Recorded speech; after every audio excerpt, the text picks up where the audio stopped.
नमस्कार। आप सभी का स्वागत है हमारे YouTube चैनल एक कहानी पर। आज की कहानी है ननद रानी मायके में अपना हिस्सा छोड़ दो। जब से अनाया मायके आई है तब से नव्या भाभी की घबराहट देखने लायक है। इतनी घबराहट के बावजूद भी नव्या एक पल के लिए उसे अकेला नहीं छोड़ रही। अगर खुद किसी काम के लिए जाती तो अपनी 12 वर्षीय बेटी सुरभि को उसके पास बैठा जाती। पता नहीं मन में ऐसा क्या मैल भरे बैठी थी। बात बात पर पता नहीं दुनिया जहान के कौन कौन से किस्से सुनाने लग जाती है।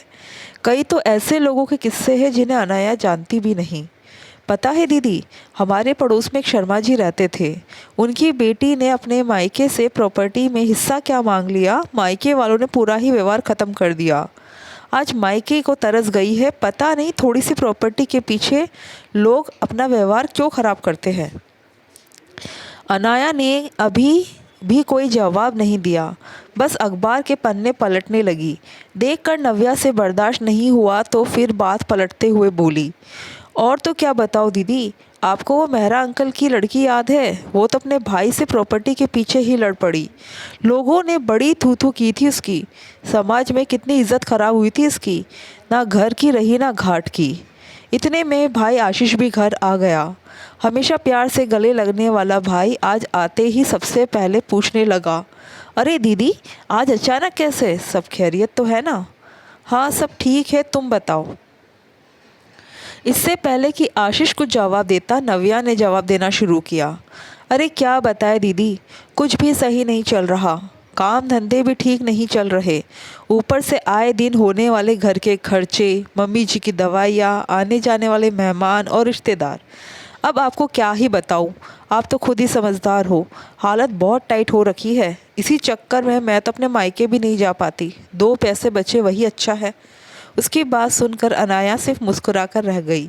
आखिर जानती थी कि पिताजी की मौत के बाद नव्या के मन में क्या चल रहा है। पिताजी की वसीयत के हिसाब से अनाया प्रॉपर्टी में आशीष के बराबर तो ना सही, लेकिन 25% की तो हिस्सेदार थी ही। बाकी का हिस्सा पिताजी ने माँ और आशीष के नाम बराबर कर दिया था। बस वही हिस्सा नव्या की आंखों में खटक गया। इसलिए जब भी वो मायके आती उसे इस तरह के किस्से ज़रूर सुनाती जिससे अनाया का मन बदल जाए और वो प्रॉपर्टी में से हिस्सा छोड़ दे। पर अनाया ने कभी इस बारे में बात करना सही नहीं समझा। पर नव्या तो अक्सर ऐसा करती थी। आज भाई को क्या हो गया? वो तो ऐसा नहीं करता था।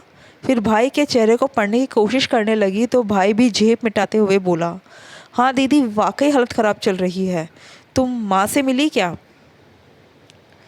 नहीं, मैं जब से आई हूँ बस उन्हीं का इंतज़ार कर रही हूँ।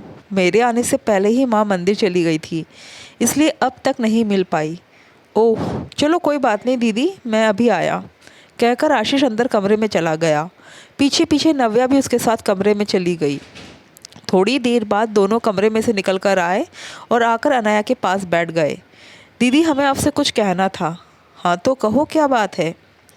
वो दीदी मैं वो आपसे वो दीदी मैं वो बात अरे क्या मैं वो कर रहा है, बोल क्यों नहीं रहा, क्या बात है? अरे ये तो क्या बोलेंगे दीदी, लो मैं ही बोलती हूँ। नव्या आशीष को एक तरफ बिठाकर खुद ही उसकी जगह बैठ गई और बोली, देखो दीदी, आप तो बेटी हो, अपने ससुराल में मस्त रहती हो, लेकिन यहाँ तो हमें ही जूझना पड़ता है ना। क्या मतलब? देखो दीदी, मुझे बात घुमा फिरा कर कहने की आदत तो है नहीं।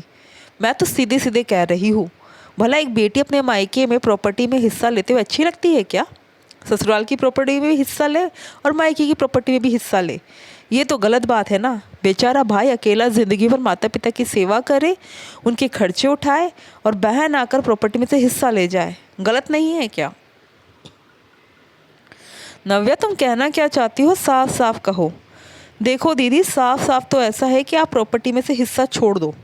आपकी पढ़ाई लिखाई और आपकी शादी ब्याह में भी तो पापा ने खर्चे किए थे ही ना। फिर आए दिन की तीज त्योहार भी दिए थे। अब काहे का प्रॉपर्टी में हिस्सा, बताओ? सबसे पहले तो अनाया ने आशीष की तरफ देखा, जो बिल्कुल मौन रहकर नव्या की बात को स्वीकार कर रहा था। अब तो अनाया ने भी फैसला कर लिया कि जवाब देना ही पड़ेगा। आखिर इतने दिन से सुन रही है तो 100 सुनार की एक लोहार की तो करना ही पड़ेगा। उसने लंबी सी सांस लेकर कहा, नव्या, ऐसा क्यों होता है कि लोगों को बेटी का हिस्सा बुरा लगता है?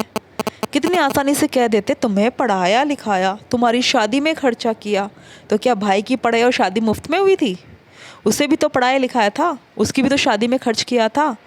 बेटी के तीज त्यौहार पर देते हो तो वो भी तो बेटे का काम धंधा सेट करने के लिए एक मुश्त पैसे देते ही हो ना। और रही बात सेवा की, तो माँ घर के कामों में तुम्हारी मदद करती है, तब तो बुरी नहीं लगती। तुम्हारे घर और तुम्हारे बच्चों की केयर टेकर बन जाती है, तब तुम्हें बुरी नहीं लगती। लेकिन जैसे ही बेटी के हिस्से की बात आती है, माँ की सेवा तुम्हें फट याद आ जाती है। बेटियां सेवा करने से नहीं हिचकती, पर यह समाज की विडंबना है कि खुद माता पिता मना कर देते हैं। बेटी के घर आकर मेरे पिता ने ये हिस्सा मेरे नाम पर किया है, आखिर मैं भी तो उन्हीं का अंश हूँ, ये उनका आशीर्वाद है, मैं उसे बिल्कुल नहीं छोड़ूंगी। बाकी अब तुम भी समझदार हो, मतलब आप अपना हिस्सा नहीं छोड़ेंगी?